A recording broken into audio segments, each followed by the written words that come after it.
Now, we all know it's good to have values. Values are things that we should all have to keep us being righteous and good people.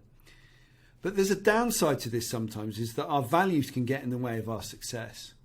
Let me give you an example. If you value being kind to everybody you meet, what happens when you've got a team member who isn't performing? If you value people's privacy, other people's privacy, well, what happens when you want to start phoning people up? You'll be instinctively won't want to do it because you don't want to bother people or disturb people. You know, I used to run a pub years ago, and it was right next to a call centre, and it wasn't one of the good ones either. I think they sold PPE or something nasty. And there's all these kids who used to come in at 4:30 on the Friday. They got the company credit card. They used to have a weekly due on the company.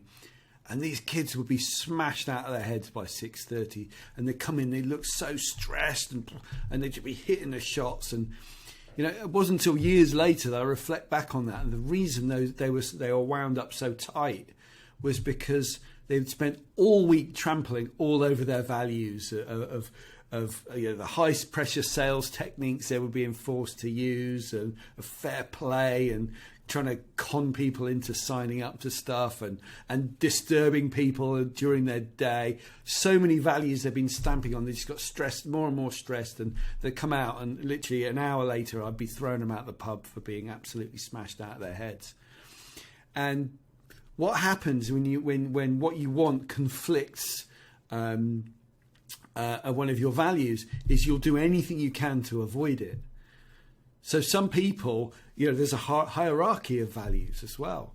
There's a hierarchy of, if in your hierarchy, being nice and being wealthy, a position like this, you might be very popular but not have much money. If you reverse it and your hierarchy is being wealthy here and being liked is like all the way down here, quite likely you'll be very wealthy but be quite an unpleasant person and maybe deeply unhappy because of that. So it's really important. It's no good just having values. It's important to explore those values and realise that sometimes they can inhibit you if you're focusing on the wrong thing. And of course, because they're values, because they're deeply inside you, it's all unconscious. And that, as a coach, is one of the things I do, is I have to hold up the mirror to the client and show them why their values are getting in the way. So if you feel that your values maybe are getting in the way and somehow, you know, you're not following through on the stuff that you think you should follow through on, then get in touch with me. We'll have a 20-minute chat, see if it'd be a good fit for us to move forward or not. Either email me at jeffshrimpton@actioncoach.com or send me a private message on here.